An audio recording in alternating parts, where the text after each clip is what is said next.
In a world that constantly demands your attention, that bombards you with noise, opinions, and emotional chaos, learning how to stay calm isn't just helpful, it's necessary. You might be scrolling through your feed, sipping coffee, going through your routine, and suddenly a single message, a piece of news, or an unexpected change knocks the breath out of you. Everything feels like it's falling apart. And in that moment, what you need most isn't a solution, it's stillness. But how do you stay calm when life feels like it's crumbling? How do you return to peace when the storm is happening inside you? Buddhism offers a different path. It doesn't ask you to control the chaos. It invites you to step back from it. The Buddha once said, "The mind is everything.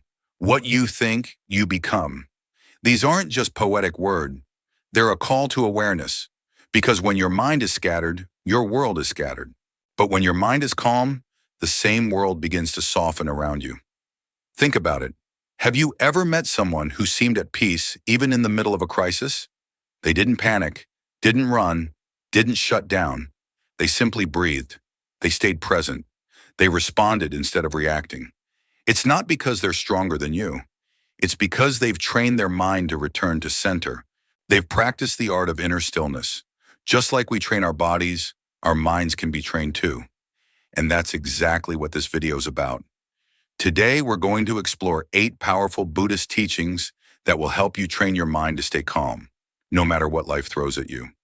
These teachings are not abstract philosophies. They are tools. They are practices you can weave into your everyday life, especially when things feel out of control. Each one will guide you back to your breath, your awareness, your center. And more than that, they'll help you reconnect with the truth that peace has never been out there. It's always been within you, waiting quietly, like still water beneath turbulent waves. You don't need to fix everything right now. You don't need to have all the answers. You just need to take the first step by learning how to be still while everything else moves. So, if you're feeling overwhelmed, if life feels heavy, if you're searching for something steady to hold on to, this video is for you. Let's begin this journey inward.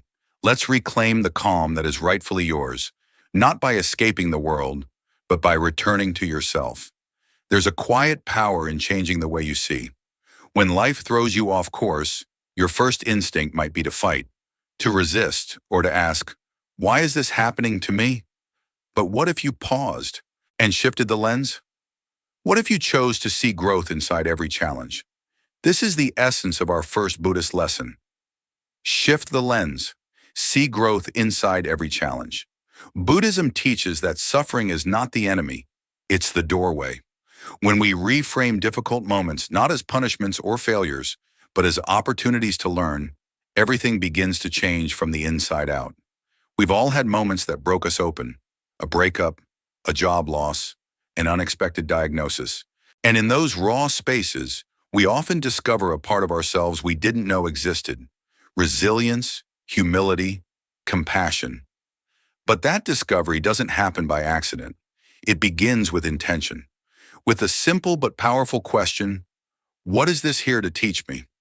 That question turns your pain into a teacher. It invites you to lean in instead of shutting down. Rather than spiraling into self-pity or blame, you begin to explore the experience. What patterns is this showing me about myself? What beliefs are being challenged? What strength is being called forth in me? This shift doesn't make the challenge disappear, but it transforms your relationship with it. The suffering no longer owns you. It becomes part of your path, not your prison. In Zen Buddhism, there's a concept known as Shoshin, the beginner's mind. It means approaching every moment, even the painful ones, with openness, curiosity, and no preconceptions. When you bring a beginner's mind to your challenges, you stop assuming they're bad or meaningless. You become available to the lesson that life is trying to offer. Imagine standing in a storm. You can curse the rain, or you can listen to it.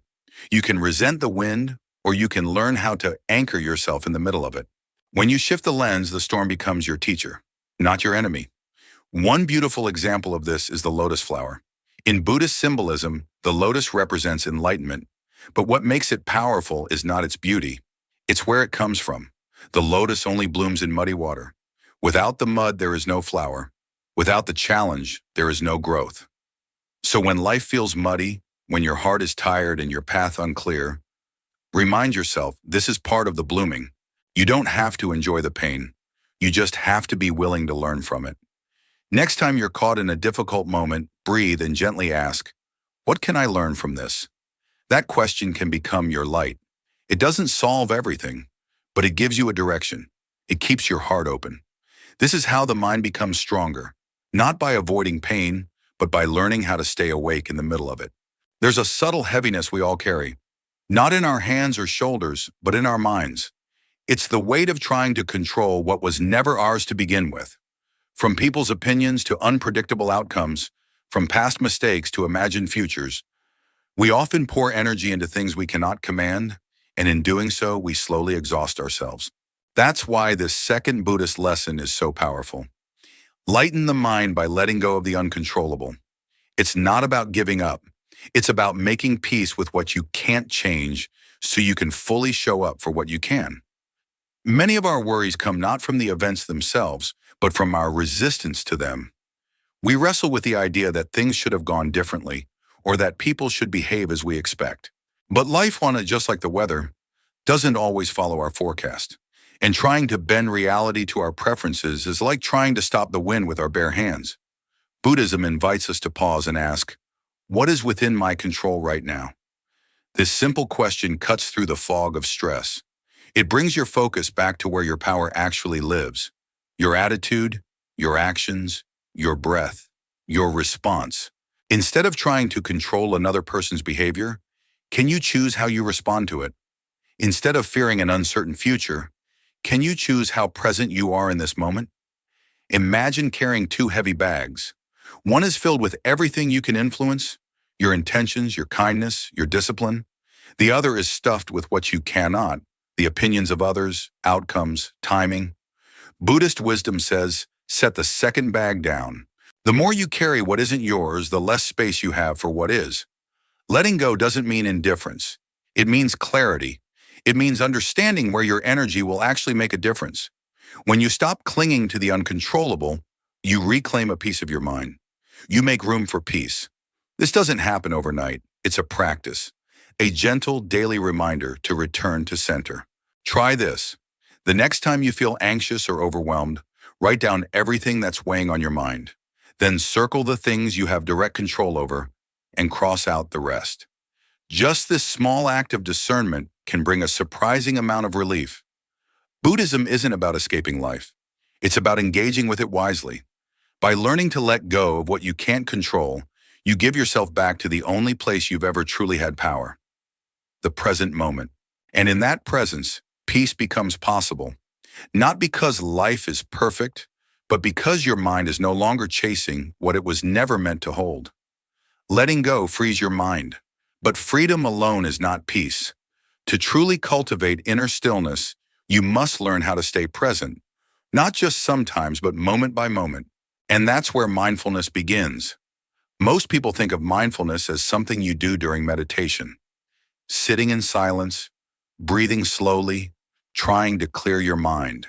But real mindfulness isn't just what happens on the cushion. It's what happens in the quiet spaces in between, in the way you drink your tea, in how you respond to discomfort, in the attention you bring to the smallest moments of your day. That's why this third lesson is called Make Mindfulness a Living Practice. Because mindfulness isn't a theory, it's a way of being. And when practiced daily, it slowly becomes a natural state of peace, like a soft current flowing beneath everything you do. In Buddhism, mindfulness means full presence, being here, now, without resistance or distraction. It sounds simple, but it's a radical shift from how most of us live.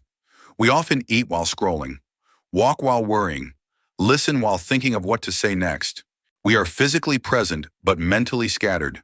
And that scattering, over time, becomes the root of our stress. Training your mind to be present isn't about perfection. It's about gentle returning, again and again. When your attention drifts, as it will, simply bring it back to the sound of your breath, the texture of the food, the feel of your feet touching the ground. Each return is a moment of awakening. Even ordinary actions become sacred when done mindfully. Washing dishes, feel the warmth of the water. Hear the sound it makes. Notice the movements of your hands. Walking down the street, let your senses awaken. The breeze on your skin, the color of the sky, the rhythm of your steps. This isn't about slowing your life down to a crawl. It's about deepening your experience of living.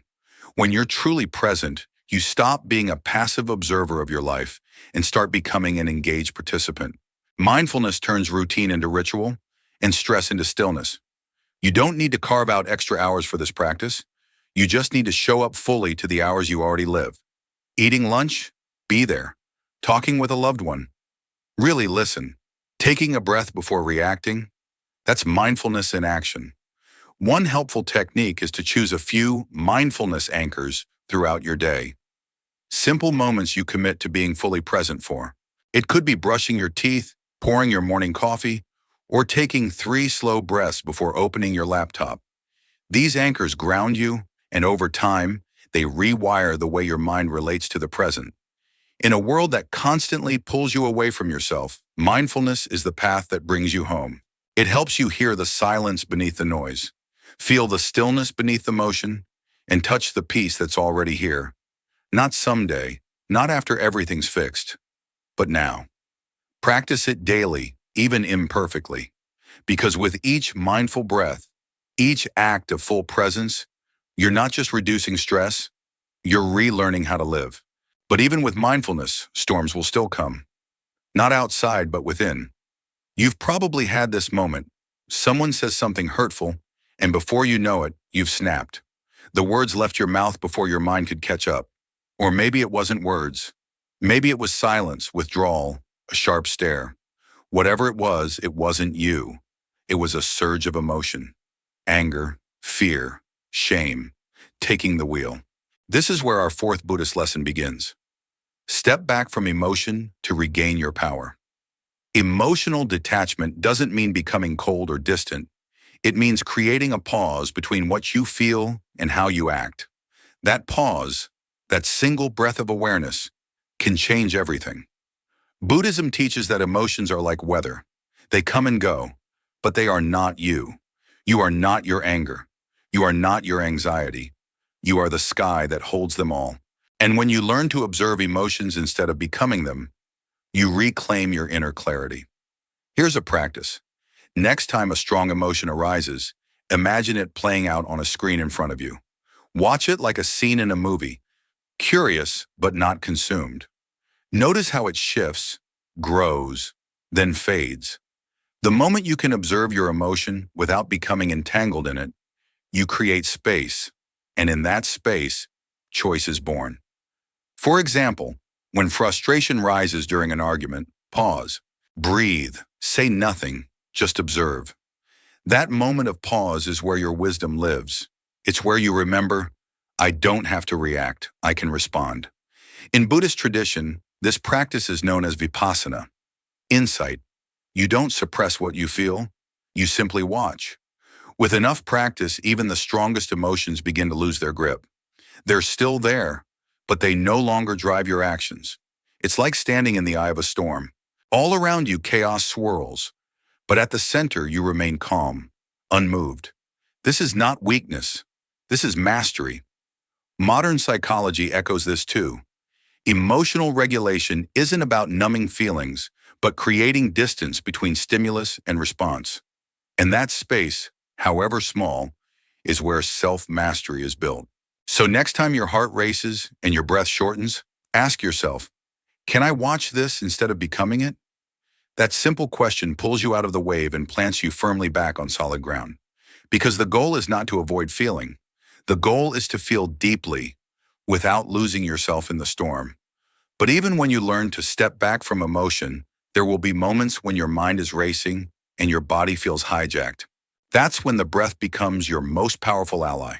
Sometimes we forget that the simplest things are often the most powerful, and in the practice of inner peace, nothing is more accessible or more transformative than the breath.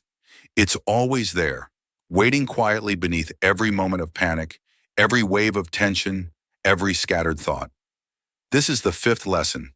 Anchor the mind with the breath. When anxiety takes over, our breath becomes short and shallow. The nervous system prepares for danger, even when there is none. But by consciously breathing, slowly, deeply, with intention, we send a signal to the brain. I am safe. Buddhist wisdom has long viewed the breath as the gateway to the present moment. It is the bridge between body and mind, between chaos and calm. The Buddha himself taught that awareness of breath is a direct path to mental clarity. You don't need a quiet room or a special cushion. Just pause. Inhale slowly through your nose. Let your belly rise. Hold for a moment, then exhale gently through your mouth. As you do, notice the shift. Your heart slows, your shoulders drop, your mind settles.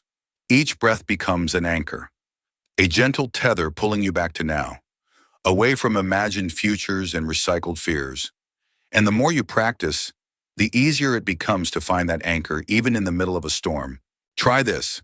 In moments of stress, before a difficult conversation, during a traffic jam, or when you're lying awake at night, take 3 conscious breaths. Nothing fancy. Just 3 breaths where your full attention follows the air in and the air out. That alone can begin to reset your entire system. The beauty of this practice is its simplicity. You don't have to fix your life in one breath. You just have to return to it, again and again. And in that returning, you slowly teach your mind, peace is possible, right here, right now. Breathing mindfully isn't escape, it's embodiment. It's how you take your place fully in the present, even when everything around you is trying to pull you away. Let your breath be your anchor. Let it remind you that no matter how loud the world gets, there is always a place of silence within you. But even when your breath brings you back to the present, there are days when the world still feels too loud, too fast. That's when the mind needs something deeper, a safe inner refuge to rest in. In the chaos of life, peace is not always found in our surroundings, but we can build it inside. This is the 6th lesson. Create a sacred space within your mind. Close your eyes. Picture a place that makes you feel calm and safe. It might be the soft shoreline of a quiet beach, a forest where the wind hums through leaves, or a small room filled with golden light. This space doesn't have to be real, but it has to feel real to you. Buddhist practice encourages us to use mental imagery not to escape reality, but to reconnect with our inner resources. When you consciously imagine peace, you awaken the nervous system's ability to relax. You're not denying your stress, you're creating an anchor within it. Use all your senses. What does the air smell like in that place? What do you hear? Maybe the distant call of birds or the steady rhythm of waves. What does the ground feel like beneath your feet? By immersing yourself fully in this visualization, you are giving your body and mind a message.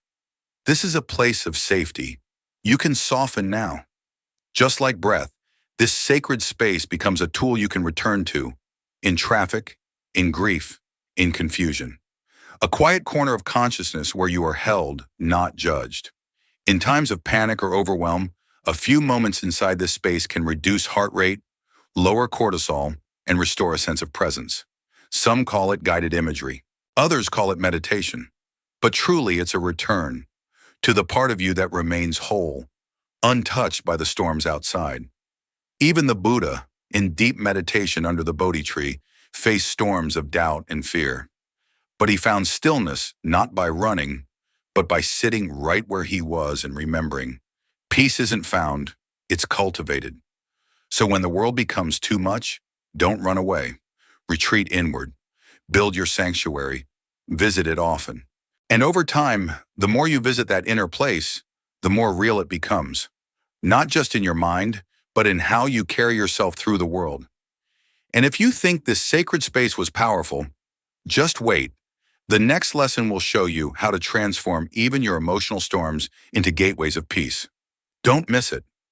Emotional resilience does not come from pretending to be strong, but from cultivating the quiet strength of acceptance.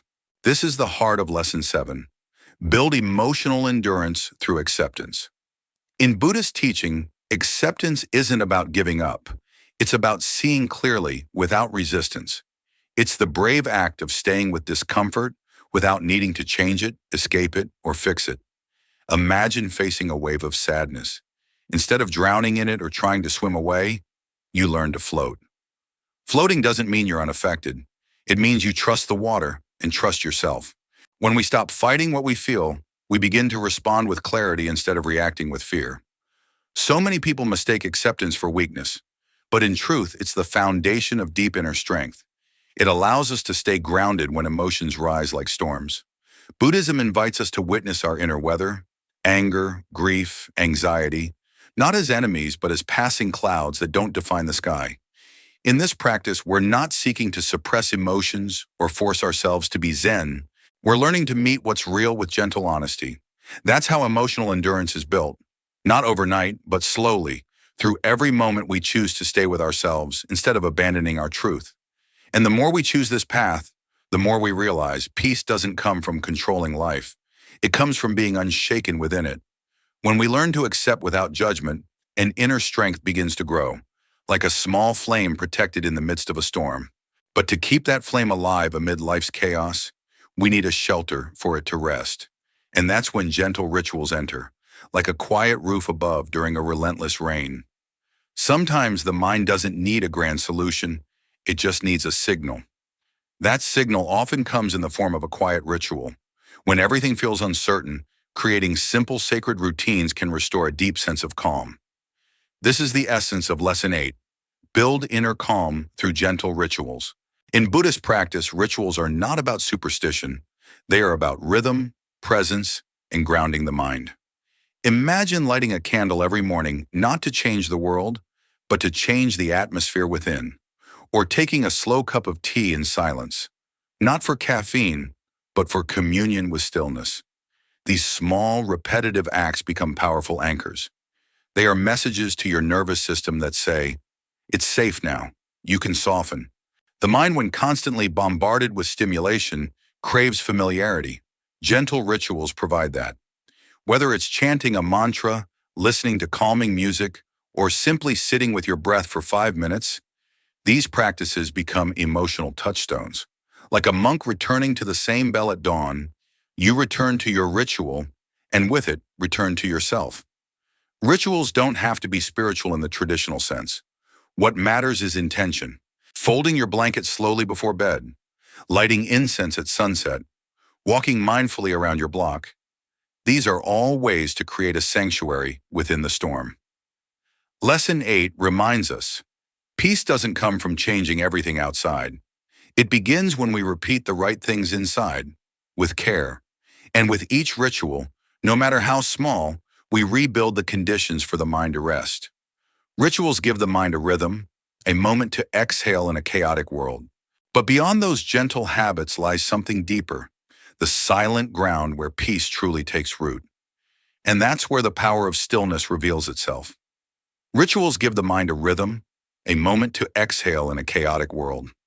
But beyond those gentle habits lies something deeper, the silent ground where peace truly takes root. And that's where the power of stillness reveals itself. There is a hidden strength that arises not from action, but from stillness. In Buddhist philosophy, this is the heart of Lesson 9. Embrace stillness as a superpower. When the world feels overwhelming, it's not always wisdom to run faster. Sometimes the wisest thing you can do is pause. Imagine a lake with no ripples, so calm that it reflects everything clearly.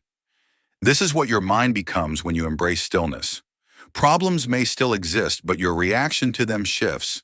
Instead of being swept away, you remain grounded, centered, clear. Stillness isn't emptiness. It's where clarity grows, intuition speaks, and the mind regains its natural rhythm. 1 minute of sitting silently, without fixing anything, without striving, can become the doorway to resilience. In that quiet, the chaos loses its grip on you. When you stop trying to fill every moment with noise or movement, the peace you've been chasing starts to reveal itself. Stillness teaches you that you don't need to control every storm, only your response to it. Let this practice become your inner superpower, not because you've escaped the world, but because you've found the eye of the storm within. We often seek peace from others, longing for validation, comfort, or kindness. Yet the most persistent voice in your life is not someone else's. It's your own. That inner voice can either build you or break you, depending on how you speak to yourself. And it is precisely at this moment that the most profound lesson begins. To learn how to speak to yourself with compassion. According to Buddhist wisdom, every word carries energy. And when your self-talk is laced with criticism, guilt, or shame, it becomes a subtle form of violence. Silent, yet devastating. You may not see it, but your nervous system feels it. Day after day, that inner harshness eats away your confidence, like water dripping on stone. But imagine if, instead of scolding yourself for failing, you whisper gently, "It's okay, I'm learning." Imagine meeting your pain not with judgment, but with tenderness. That shift is not weakness, it's healing. To speak to yourself with compassion is not about ignoring mistakes. It's about acknowledging them with grace, learning from them without tearing yourself down. Just like a gardener wouldn't scream at a flower to bloom, you don't need to shout at yourself to grow. You need patience. Sunlight, kind words. One simple practice. Notice how you speak to yourself in hard moments. Are your words gentle or are they echoes of old wounds? Pause. Breathe. Change the tone. Offer yourself the same kindness you would give a dear friend. Because the path to true peace isn't about quieting the world outside. It's about softening the way you respond to the one within. True peace isn't a destination. It's not a place you escape to when life gets easier. It's a skill, a sacred inner discipline you build moment by moment, choice by choice. The lessons we've explored today are not magic formulas. They're gentle tools, timeless practices rooted in Buddhist wisdom, inviting you to train the mind instead of tame the world, to stay calm when everything seems to fall apart, to choose clarity over chaos, presence over panic, acceptance over resistance. Imagine waking up tomorrow and your circumstances haven't changed, but you have. You breathe differently. You pause before reacting. You speak to yourself with more compassion. That shift, however small, is how healing begins. Each breath, each mindful act is a quiet revolution, one that softens anxiety, strengthens your emotional resilience, and guides you back to your center again and again. This is how a calm mind is built, not by force, but through gentle repetition, not by denying pain, but by learning to sit beside it without drowning. The Buddha never promised a life without storms, but he taught us how to build a stillness so deep, even the storms become teachers. If you found even a small piece of stillness or clarity in this video, imagine what awaits when you walk further on this path. If something in this video touched your heart, even just a quiet moment of peace, then maybe you weren't just listening, but remembering something you've always known deep inside. If that's true, let's keep this light alive a little longer. Click subscribe, share this video, and leave a comment, a small sign that you're still walking with steadiness, mindfulness, and compassion. You're not walking this path alone, and your presence might be the reminder someone else is silently searching for.